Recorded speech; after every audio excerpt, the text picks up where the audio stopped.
Hello, and welcome to ACI Learning's webinar series. Today we're talking about adding value with Agile Auditing, how to become a true business partner with Linh Truong and Dr. Hernan Murdoch. Linh is a professional speaker and executive advisor focusing on Agile Auditing, corporate governance and culture, as well as ERM, fraud, and anti-corruption. Linh has over 25 years of audit experience and is the Chief Audit Executive at North Texas Tollway Authority. She previously helped launch an internal audit function at 3 different companies. Hernan speaks at conferences in the U.S. and abroad. He's the author of numerous articles and books on a variety of topics, including internal audit, fraud, and more. He holds professional designations as a CIA and CRMA, and he currently serves as our Vice President of Audit Content here at ACI Learning. Prior to that, he was a senior project manager leading audit and consulting projects for clients in the manufacturing, transportation, high-tech, education, insurance, and power generation industries. So what exactly is ACI Learning? ACI Learning trains leaders in audit, cybersecurity, and IT. We deliver lifetime learning to over 250,000 engaged students, professionals, and organizations across 6 continents. Check us out at acilearning.com and follow us on your favorite social media. We'd love to get questions from you as we go along, so please use the chat in Zoom, and we'll get to them after the presentation. This webinar is being recorded, and a link to the recording will be sent to you within a week. You can also download today's slides and any additional handouts by clicking on the links in the handouts panel. Now, let's welcome Linh and Hernan to today's webinar. Thank you so much for joining us today. Hello, Lynn. How are you today? I'm doing well. Thank you so much, Dr. Hernan, for having me. Oh, it's so good to chat with you. I learn a lot every time I spend time with you, so I am looking forward to that once again. So today, I also learn a lot from you. thank you very much. You're very kind. So let's think about agile auditing. Usually, when we talk about agile auditing, we usually talk about the methodology and usually in terms of field work. And sometimes we talk about reporting as well. But today, let's focus on the risk assessment aspect of what we do. So if we were to narrow it that way, what are some of the key things? Where should we begin when it comes to leveraging the power of agile auditing to make sure that our risk assessments are more effective? So where should we start with that process? Right. So today, you're exactly right. We're going to deep dive into a very specific step in the audit process when applying Agile auditing, which is the audit risk assessment, which I believe is so important because in the planning process, if you don't plan the audit well, the execution of that audit may falter. And I want to begin by telling everyone that, when we develop the audit plan, hopefully we are all doing it in a risk-based way, excuse me, which means that hopefully everyone's using the enterprise risk assessment and the top risks that come out of that process in order to develop their audit plan. And in order for us to do an enterprise risk assessment, whoever's doing it, whether it's internal audit or somebody else in the organization, you have to engage the key stakeholders, the executives, the department heads, and you're asking them what are the biggest risks to the organization as it relates to achieving the organizational strategic goals and objectives.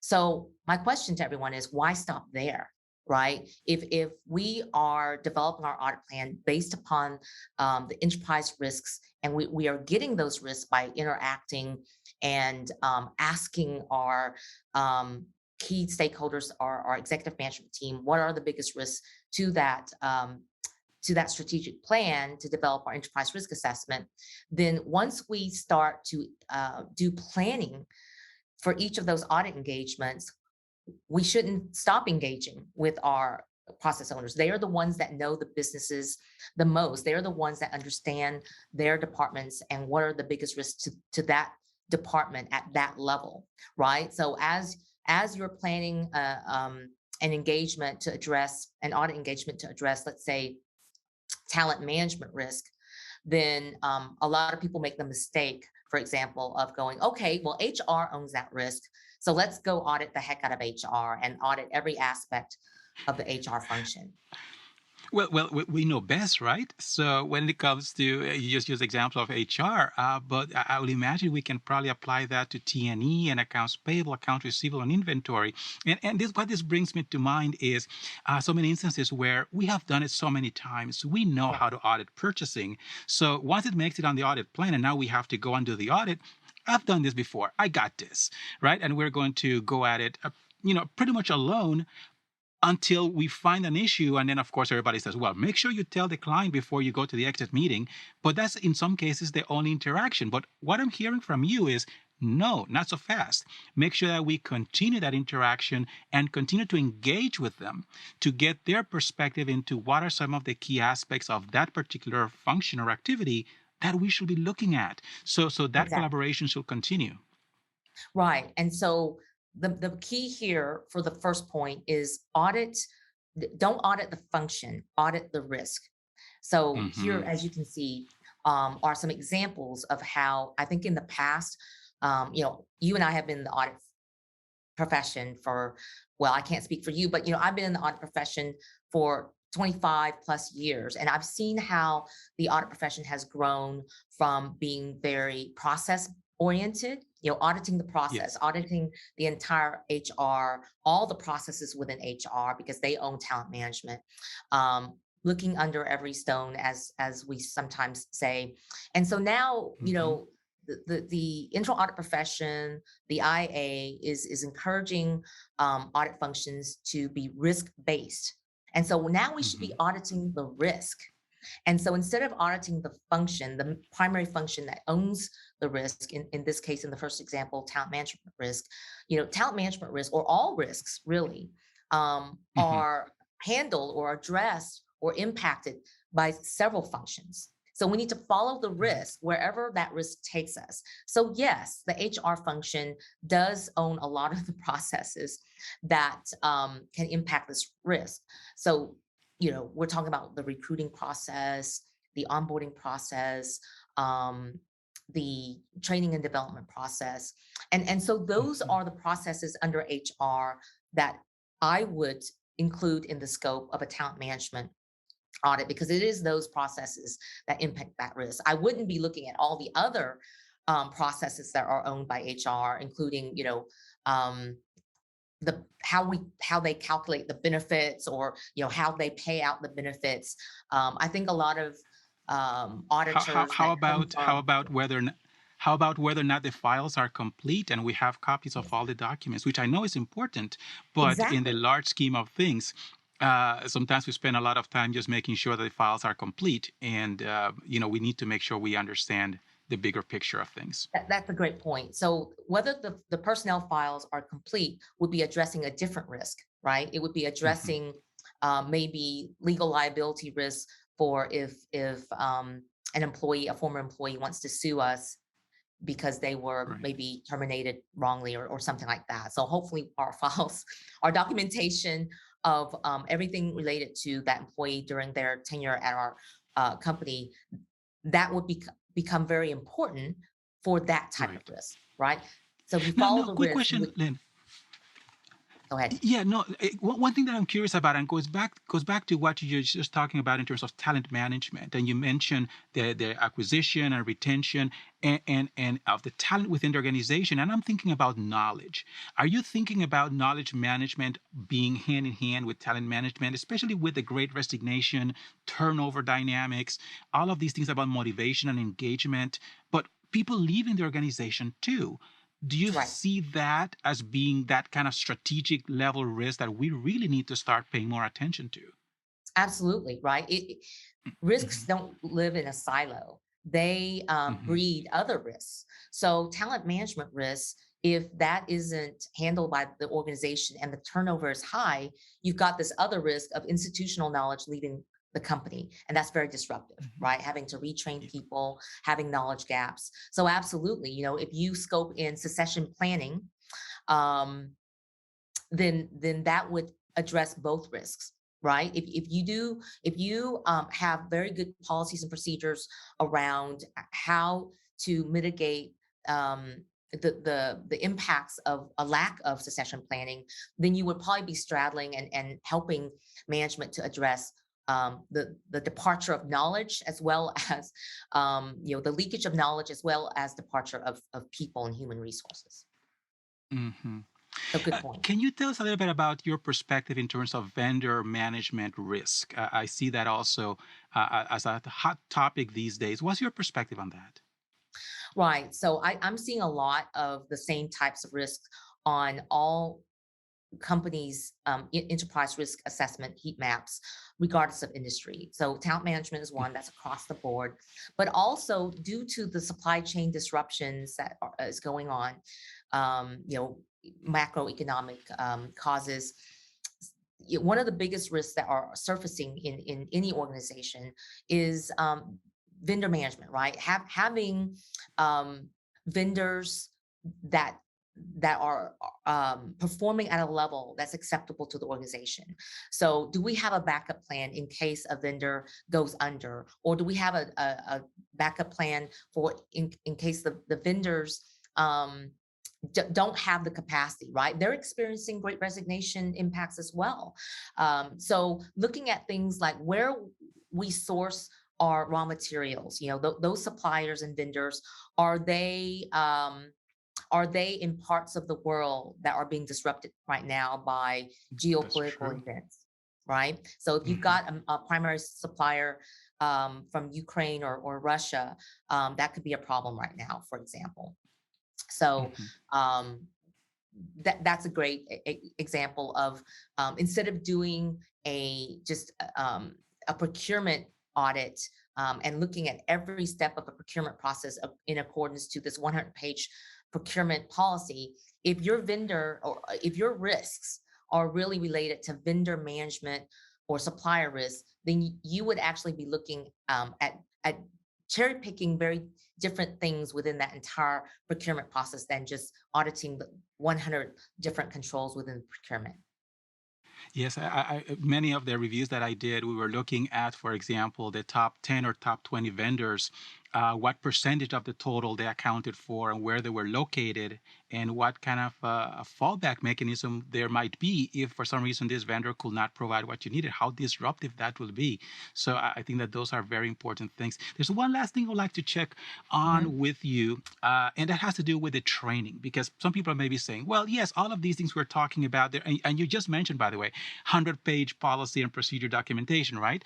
So one of the things that I find very interesting is that most organizations have an abundance or overabundance of procedures documents, but the training that's supposed to go with it is in many cases very weak. Is that something you're also witnessing? And is that something that we should also pay attention to, the training that goes or should go behind the procedures and all those documents? Yeah, so the shift I'm seeing in terms of training is as companies invest more in technology, we're becoming more of a technologically advanced digital world, et cetera. As companies implement more systems, the training and development is moving away from transactional day-to-day operations, right? How to push a Hmm. paper through 100 steps before you execute on procuring a good or service, because the systems are doing that for us. Business rules are being built in systems to follow those 100-page policies and procedures. So the training is now shifting to, now that we've got the day-to-day blocking and tackling done by the systems and we don't have to worry about human error there, let's train our people on how to analyze the reporting that comes out of these systems, right? The trend analysis. So training people to use higher level skills on making strategic decisions based upon the data that's coming out of these systems. That's the shift I'm seeing in training.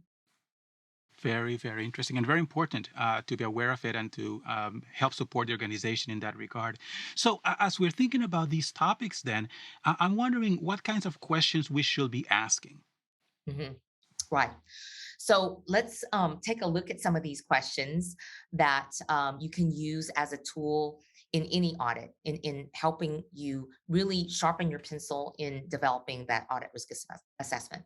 So the first question that I think all auditors would want to ask is, what are the policies and procedures that most directly mitigate the risk? So once again, if you're chasing the risk, you're not going to be asking for every single policy and procedure that's related to the procurement function or to the HR function. You're going after the policies and procedures that address the risk that you're chasing, right? Whether that be talent management Mhm. risk or vendor management risk. And so you're needing to ask the process owner and engage the process owner, right? What are the key policies procedures that address this risk? From your list of 100 policy procedures, tell me which ones impact this risk the most. That way, again, you're scoping in and filtering out the most important processes, but also the most important policies procedures related to that risk within that process. So, and if the answer to this question is we don't have any policies procedures, and the process is not automated, then you know, based upon doing that audit risk assessment, that this will be an area you want to focus your audit efforts on, because the lack of policy procedures kind of brings the risk up in that area. So from what you're describing, then, Lynn, it sounds to me like we need to have perhaps a way of having this conversation, of course, like you said, but documenting as well what that risk rating is for these documents. So some kind of let's call it an output where we basically look at these documents and risk rate them in conjunction with management, of course. And then this perhaps will be also something that we not only do for this particular engagement this time around, but the next time around we do it again and then see how they compare, because it seems to me like this could shift over time. Is that correct? Yeah, a lot of policies and procedures I've seen, if it's being done correctly, have a purpose or an objective at the front of the policies and procedures, right? The objective of this policy Right. procedure is to do XYZ or to address XYZ, risk, etc. So it doesn't have to be formal, but through reading the objectives of the policy procedures, or if it's not there, if their policies and procedures are not as mature or robust, you're just going to ask the process owner, what is the purpose of this policy procedure? And is the purpose or objective of this policy procedure directly impacting the risk that we're chasing, the enterprise risk Okay. that we're chasing? So it doesn't have to be written down necessarily. It could just be a conversation and engagement with the process owner. So once again, going back to the Agile Manifesto of, partnering with your customers, with in this case our auditees or audit clients, and Mhm. interactions are prioritized over procedures and tools. Wonderful. Okay, that's great. Thank you for the clarification there. Just a note for our viewers and listeners to please enter your questions. We will be addressing questions when we're done with our presentation. So please make sure to write those in, and we will address them when we get to the Q&A section. Lynn, so that is a great review of that first question. So what would be another question that we should be asking? Right. So moving on to the next question on my list of key questions to ask is, what are the most important requirements of these policies and procedures to mitigate the risk? So in the spirit of being agile, we are further sharpening our pencils and further focused on the most important things. So now that you've got a list of key policies and procedures based upon your discussion with a client that would impact mitigating this risk that you're chasing the most, some of these policy procedures are very lengthy and have a lot of different requirements. So once again, you'll be engaging with the control owners, the process owners, and walking through the contents, the mandates, the requirements of each one of those key policies, procedures, and further filtering out what parts of these policies and procedures, which requirements of these policy procedures most impact the risk. And so for each one of those key requirements, there better be a control, right?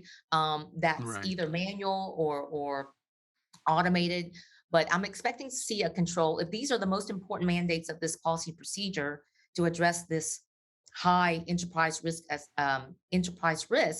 then I'm expecting a control. And there's not a control there, then that's a gap. Just like if there's not a policy procedure to address a high ranking risk, that's already a gap. So it's very Mhm. easy to start, the report will start writing itself basically, as far as identifying control gaps or gaps in policies procedures. That is very interesting. And over the years, having done a number of different reviews with different organizations, I've seen variations to this. In some cases, it is embedded into the documentation. It doesn't explicitly mention controls. It just talks about what people do and what is expected, but it's all embedded into the narrative. And then I've also seen others where, just like you said previously, in terms of having the objective clearly spelled out, I've also seen cases where the controls are explicitly indicated as well, flagged either by some kind of a numbering scheme or a color coordination or something like it, and using that as another way to bring attention to certain controls, and also from a training perspective, so that the next person who reads it is able to go through it and say, okay, these are the kinds of things that I really need to pay attention to, because these are some of the key takeaways from this document. So in your experience, do you see also that variety or in terms of the way these documents are written? And is that perhaps a message that we can convey to the organization in terms of the standard of the policy and procedures to help elevate the quality of these documents, because there can be so many of them? Yeah. So maybe it's just my experience with the companies I've worked at, but it's largely not going to be that level of documentation, unfortunately. So you're going to have to tease out these answers, if you will, from the process owners, Hmm. right? Yeah. What are the key parts of this policy procedure that address this risk? So you're going to have to ask those questions.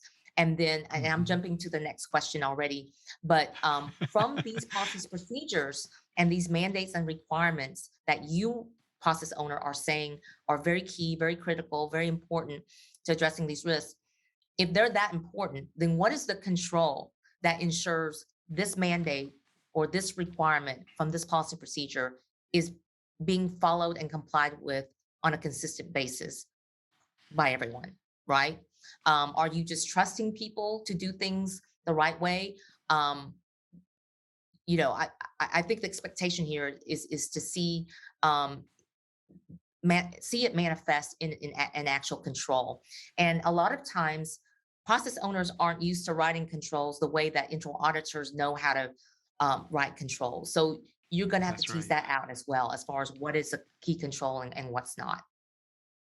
So one of the things that I'm hearing from what you're saying is that as much as we use this expression, we need evidence. We're asking them as managers to also be able to provide their own evidence, because they need that assurance themselves as well, right? They're managing, they're leading these functions and Right. these activities. They should be able to have evidence to that effect. So you mentioned another question. So let's take a closer look at it. Yes. So let's move on to the next question because it's very much related to the Hmm. controls question. But beyond just asking them what are the controls, the next question, the next follow-up question would be, because after all, we're doing an audit risk assessment to help us focus on which areas are the highest risk of failing, right?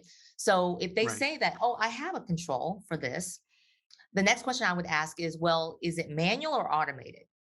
Because if it's Hmm. automated, I would have a lot higher confidence in the control functioning correctly every single time, right? Because the systems will do exactly what human beings tell them to do, and they will do it every time.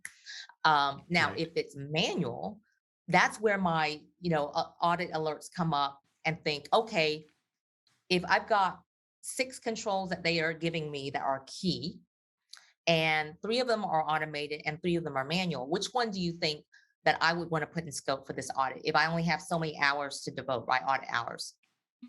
It Hmm. would be the The manual manual ones, because those because are most likely to variability. fail. Exactly. Because Right. human beings are performing it and human beings are imperfect. Now, does that mean that we ignore the automated controls? No, but we would test it Right. differently.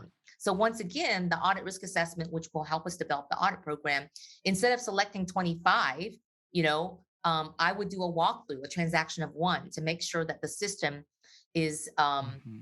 is functioning and executing that automated control the way that the business rules and the process owners are intending it to be. So that'll be a transaction of one, which makes it easy. So that's very agile, right? So if you find out that it's an automated control, all you got to do is test that one transaction goes through that system the way it should be. So that eliminates a lot of substantive testing. So, from your experience, I have my answer in my head as well, but I want to hear yours first. When it comes to manual versus automated, do you find that managers understand the link between manual and variability and why we need to test those more thoroughly, or is that a whole new concept for them? Well, if I understand your question correctly, it's an education, right? So once they tell us whether a control is manual or automated, I think they expect for us to audit every control the same way. And a lot of times it's a relief for them when I say that, oh, you have an automated control. Guess what? This will be a quick audit. We just need to do a transaction of one. It Right. changes how we're going to approach this testing. We're going to be looking at the restricted access. Hopefully, you're restricting the access for anyone to come in and willy-nilly change the business rules and change the control, right, or turn it off. Right. Um, hmm it becomes more of a mini ITGC audit. It becomes a user access Right. audit. It becomes a change management audit. Who all can come in here and change the business rules of the way that this automate control will function in this system. And that's exactly what I had in mind. Part of that is that a lot of the people that we work with, they do not really understand the connection between the type of control. For them, all controls are the same and auditors are going to test everything. So it's an Right. education thing. But part of the thing that comes to mind also is so many instances where trust becomes part of the equation in the manager's mind. And what the manager is basically saying is, Peter knows how this works. He'll take care of that. I have full confidence in Peter. Or Susan's been doing this for 20 years. She's got this down. That's all said. I don't need to know much more about it. And the fact is that dynamic around the manual control and the individual being the one who's doing it, Yeah. and then of course in conjunction with what you spoke about earlier, how do we Yeah. verify? All of these things become a pretty dangerous brew that we need to help managers understand the implications, not to scare them, of course, but to Yeah. educate them. So Yeah. I definitely think that in many cases there's an opportunity there. Yeah, we're not auditing people, we're auditing processes. So it doesn't matter, it's Exactly. irrelevant to auditors whether Mary, Peter, Paul, has been there 25 years and have been doing this, or whether the manager has 100% confidence. We're auditing a process, it's not personal. And so we need to understand that transactions going through this process, whether it's manual or system automated, is going to have the same outcome on the other end and be consistently executed every single time. And so yeah, I mean the audit rules for us are, audit 101 says that you cannot rely upon trust, or a phrase that's thrown out a lot to counter this is trust but verify, right? Our job is to verify. So you can do the trusting if you Exactly. want, manager, but it's our job to verify. So we'll both be doing our jobs. Exactly, exactly. So, as we're looking at these different questions, once again, we want to remind our viewers and listeners that you can enter your question, and we will address it when we get to the Q&A section later on in today's program. So, we're looking at all of these different dynamics around manual and automated, and some of the other topics we addressed. So, what's the next question we should be asking? Yeah, so let's bring the next question on. I'm pretty sure it's going to still be related to, manual controls. So for manual controls, which ones are centralized versus decentralized? Once again, we're trying to Yes. build an audit risk assessment, right? We can't audit everything. So what kind of questions are we going to ask in order to focus our audit program on certain controls versus others, right? How will we Right. perform our audit risk assessment to know which areas are more high risk and which ones we can kind of not ignore, but um, not include in the audit this time because they're not as high risk. And so, as we all probably know, the centralized controls versus the decentralized controls, between those two, decentralized controls almost always will have a higher likelihood of failing, right? Why? Because if you're going beyond um, one person who has to be effectively trained and understand how to do their job consistently every time. And it's now decentralized into 5, 6, 10 different people. There are 10 points of failure now, right? 10 people Mhm. need to be effectively trained and perform a control consistently every time. And so if I'm finding out of a list of 10 controls that have been identified that are key to addressing this risk, and 6 of them are centralized and 4 of them are decentralized, which ones do you think I'm going to put in the audit risk assessment to be tested versus others? Right. We want to I take will a look lean at those towards decentralized ones. the decentralized, yeah, Yeah. because higher risk of Yeah. failure. So Right. that's another way for Exactly. you to filter, continue to filter and filter and filter and focus on not only the most important key controls, but the ones that are most likely to fail, and focus on those during your audit. If you, obviously we can't do everything. One of the things that comes to mind, Lynn, as you're describing all of this is, again, the importance of collaboration, which we touched upon earlier, the Right, importance of understanding the process. It becomes very important as well. But another thing that becomes very apparent to me is that as we have so many conversations around data analytics, and I'm a big proponent of it, so I don't want to um, uh, mischaracterize my views on that. I believe that there's a lot of potential there for data analytics. However, in light of what we're talking about, we need to understand the process, because that is also going to steer us in different direction about what we want to look at and how careful we want to be. We want to be careful about everything, of course. right, But given the risk, there are certain things where, or different dynamics where risk may aggregate. And given that, we want to make sure that our analytics are going to do justice to that if we're going to call it risk-based auditing. So I right. love the way you're presenting it, because it helps us understand that regardless of how you audit, you need to understand the process, because that is going to tell you volumes about where risk may be aggregating. Right. And I'm so glad you brought up data analytics, because, and hopefully all of our audience members are already using data analytics in some form or fashion, because that is um, the way that the audit profession is moving, right? If you're not using data analytics, you're already behind. And analytics is key to implementing agile auditing, because if agile auditing is about to finding ways of focusing on the right areas to audit, focusing on the weak points of a process, one way to Mhm. validate that, rather than just relying upon conversations and interviews, is, oh, okay, you're saying that this area has more problems than that area. Let us run the numbers. You know what I mean? I mean, if we've Right. got a decentralized control and there are 6 places where that control is happening, and we only have time to audit 4 of those 6 areas, um, let's run some data analytics to see where the outliers are happening Mhm. the most, right? And that maybe help you sharpen your pencil once again. And so if there's X number of areas that have decentralized controls, let's find out which one of those areas within this decentralized process has the most volume of transactions and the most outliers. And so then focus on that, and further um, reduce the number of countries or offices or departments that you have to scope in. Excellent. Okay, very, very helpful there as well. Okay, so we have covered quite a few questions, but I have a feeling we're not done yet. So, what's the next question we should be asking ourselves? Yeah, let's take a look at the next question and put this to bed for to move into the next set of concepts. Um, so, what are the related management controls or reports used to monitor this risk? So, this is one of my favorite questions and tools to use in helping to perform the audit risk assessment.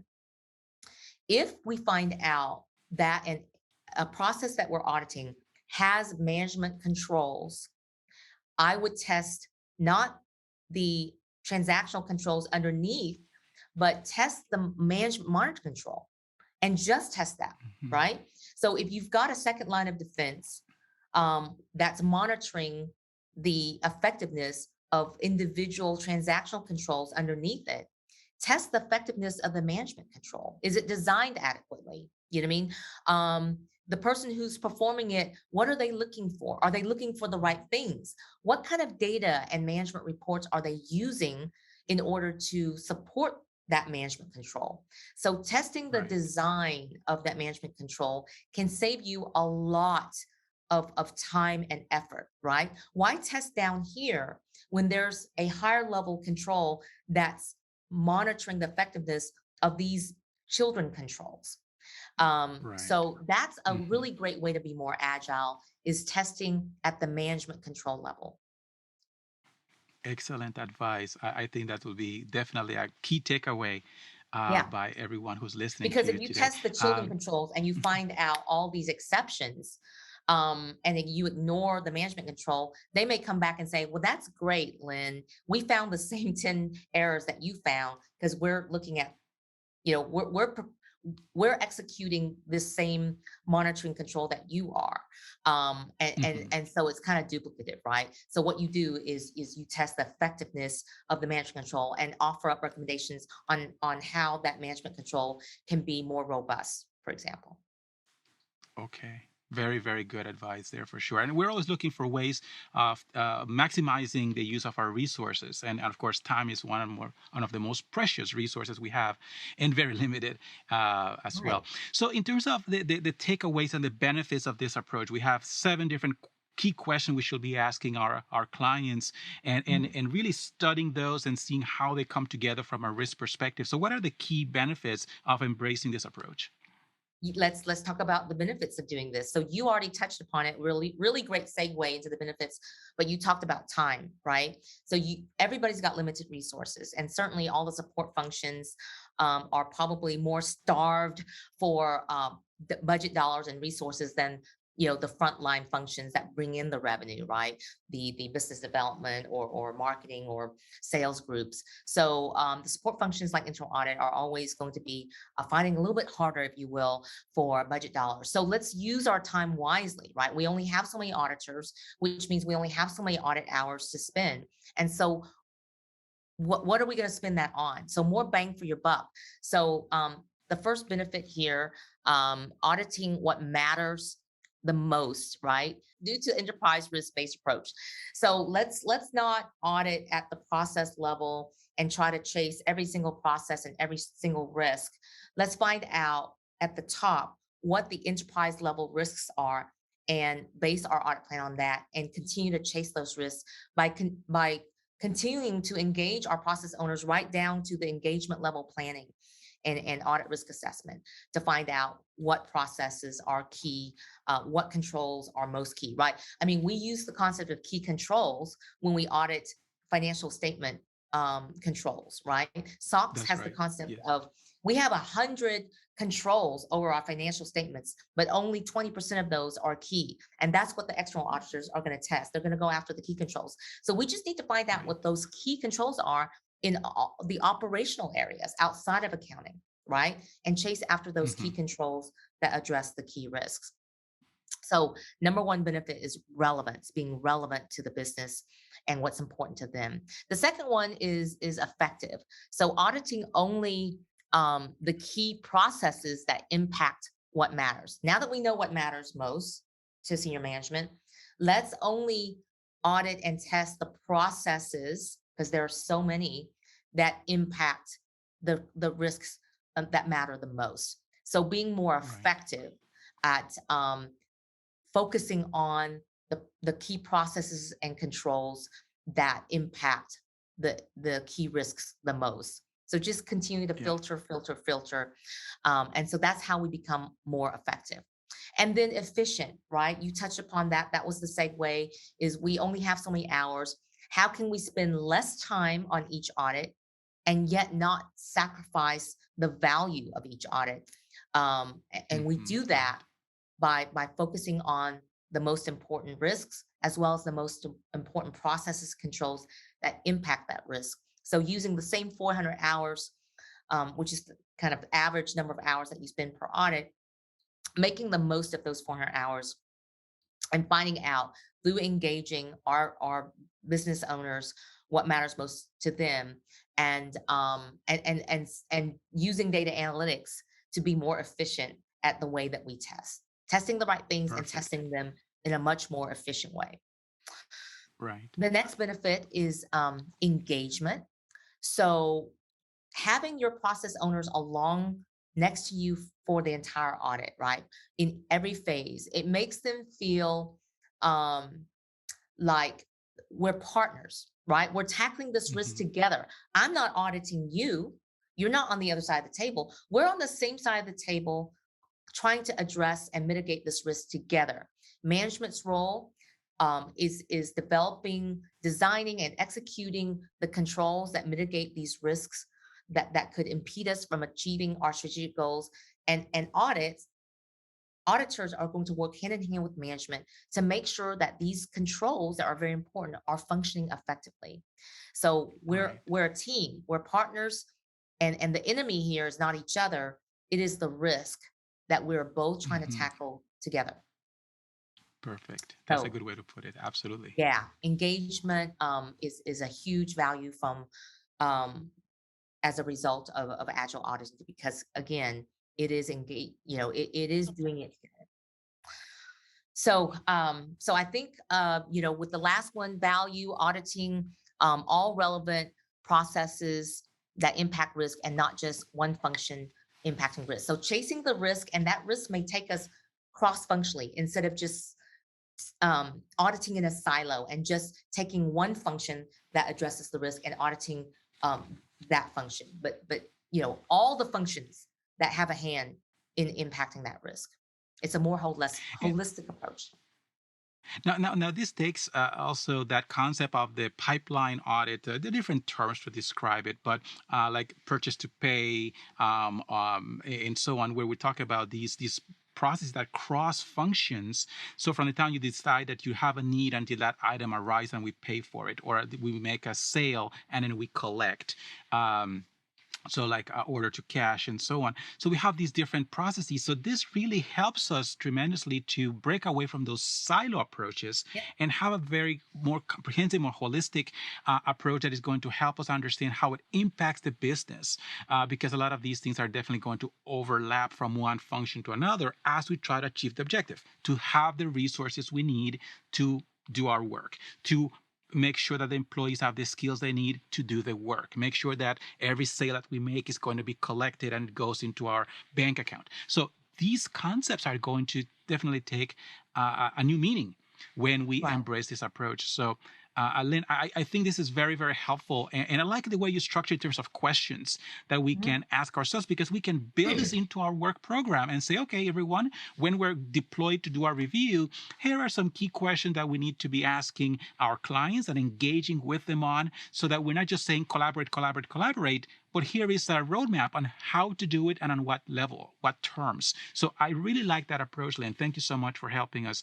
not Welcome. only understand the concept, but also how to implement it. So that'll be a fantastic takeaway from today's program. So let's turn now to our audience. They have questions. They have quite a few questions, in fact. Okay. So are you ready for a few questions? I'm ready. Let's go. All right, let's do this. Okay, so the first question: for some of these more strategic, cultural, geopolitical, etc., type risks that end up being the top risks, Mhm. how can audit drive an audit over these risks to drive value? Is it focusing on how prepared the company is to mitigate or adjust the changes in these risks? Right. So some of these risks are external, and some of these are Mm-hmm. internal risks. So geopolitical, hard to control there. It's an external risk. So it's really about what processes are in place within the organization to respond to Mm-hmm. detect and respond to when a geopolitical event starts to impact the company's industry or the company itself, right?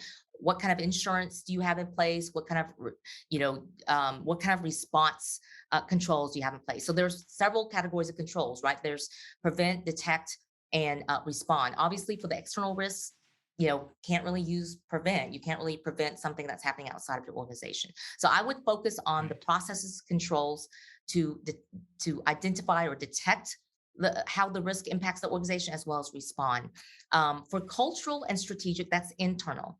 So for squishy risks like cultural um, and political risks, I would, or reputation risk, I meant to say, cultural and reputation risk, how do you audit that? That's so squishy. So the way that you audit Right. that is you look at the drivers of what drives the corporate culture and the drivers of reputation. What are some of the trigger events that could cause your company to suffer a reputation, a negative reputational impact? It's different for every company, right? Right. And so once you identify what could impact your reputation, look at the processes behind those drivers and making sure that those processes are effective, those process controls. Same thing with culture. What are the things that drive corporate culture? It's things like, what kind of people you hire, what values you have, and whether you have it written down and how you communicate those core values. So a lot of different things, the way that you compensate people and incentivize people, that impacts culture. Are you incentivizing them on driving volume and transactions, or are you incentivizing them on making money the right way without breaking any rules or things like that? So it's a loaded question, and I could spend the next hour talking about it, but hopefully some of those are some points that will help the audience member that called in to get started. And obviously, you can contact me to do a deep dive on answering these questions more fully after the webinar. Thank you very much. Appreciate it. Very good answer there indeed. So we have a question from Richard. The question is, how do we ensure that what we get from the procedures are actually controls and not just process steps? Right. So great question, right?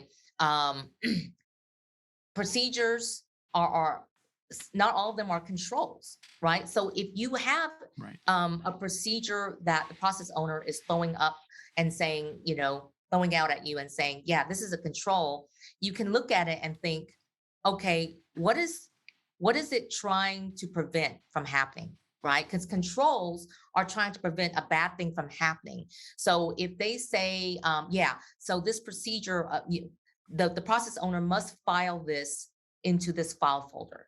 Okay, so if they don't do that, what's the worst that can happen? Right?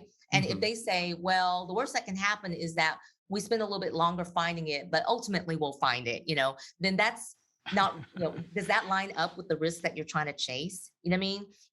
If the worst that can happen isn't aligning with the risk that you're trying to chase and avoid happening, then they're giving you the wrong control, right? It's just a procedure for documentation, but it's not. How does that impact the risk is the question that I would ask. How does this requirement or procedure impacting the risk that we're trying to audit?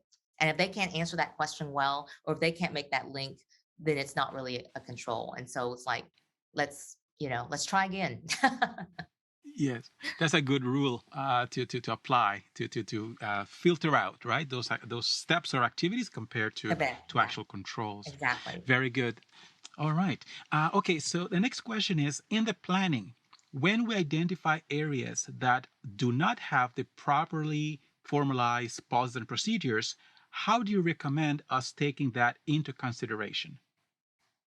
Okay, so if it's an expected policy procedure to address or mitigate a key risk, right? If they agree that it's an important risk, that's already a finding, right? Hey, you need to document these procedures because you need to ensure that people are performing these controls consistently. But having said that, if they don't have document procedures and policies, and it is an area that you need to understand in terms of these procedures that are not document but are very important in addressing the control, you can just okay, it's not document, you don't have a policy procedure, so but this is important, so let me just interview you. What are some things that are expected to be done every single time?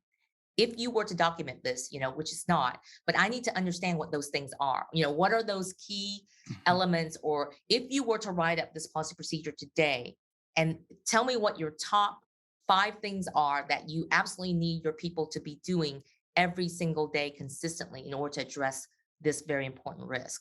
And so through the interview process, you'll know what those expectations, what those standards are, even though they're not written down. You're taking notes, and that's what you'll be testing. Very good. Thank you very much for that answer.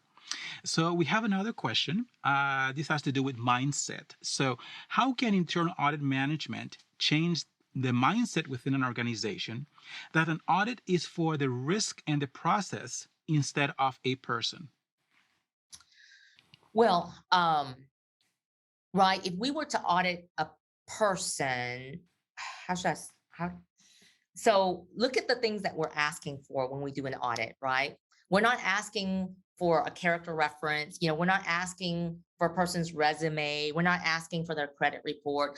We're asking for, this is the risk we're chasing, right? This is the risk we are addressing with this audit. And so based upon this risk, we want all the policies, procedures, we want that relate to that risk. We want to know what the key requirements of those policy procedures are, what the controls are, and we're going to test the controls. You know what I mean? So how is that interpreted as auditing the person? We're asking Hmm. for documentation of controls that address this risk. That has nothing to do with, regardless of who's sitting in that seat performing this control. We want to make sure that the process and controls, regardless of the person sitting there, is being performed consistently every time. So that's got nothing to do with the person, right? Yeah. Um, I don't know how else to say that to Yeah. convince people that we're not auditing people. Yeah, hopefully that And I think helps. that sometimes and I think that sometimes it's a matter of saying it too, because in some cases I believe people have this idea and it Mhm. probably has gelled over years thinking that that's what we do and we need to demystify that. So I think in some cases it's a matter of explaining our methodology from that perspective and explaining to them what we do and why we do it, and the fact that we're not really going after an individual. So I think that that is something we can certainly help Right. during I the mean, one final thing I'll expectations say, meetings. one Hmm. tip I'll say for this person, to help the caller who asked the question is, our purpose is to try to ensure with this audit that this process is effective, so that it won't matter if John, Mary, or Paul gets run over by a bus tomorrow or walks out the door because they won the lottery. If we have done a good job of auditing and we come out on the other side of this audit and we have 100% um, assurance that this process or control is going to function effectively every time, because we found opportunities to improve that process, it won't matter who sits in that seat. So that that manager Right. won't have to worry, oh, what if Paul leaves tomorrow? You know what I mean? It won't matter. So we are helping you, Hmm. manager, tighten up the process and control, so it won't matter if Paul is in there tomorrow or leaves the next day. So I think that's a good way to characterize that. Okay. Okay. Let's take a look at another question, Lynn. So would a centralized, this goes back to centralized versus decentralized Right. controls. So would a centralized control be stronger than a decentralized control? I would say yes, right? So assuming it's not automated, right? Because automated, you just have to make sure that the system's doing it right. But assuming it's manual control, um, and let's say you're dealing with 100 people that are performing that control because it's so decentralized, you would have to make sure that 100 people understand the control that they're performing, and 100 people are trained properly to execute that control every single time, every single day, every moment.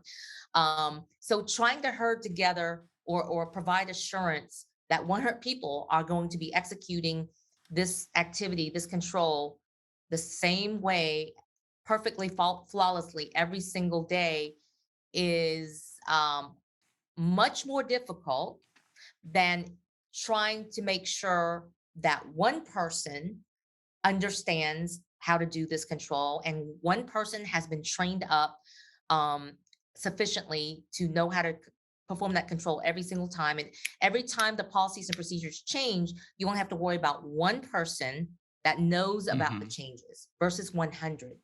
So to me, it's Right. kind of intuitive, that centralized controls would have a much higher likelihood of success than a decentralized control. And I'm using 100 people, to exaggerate to prove a point.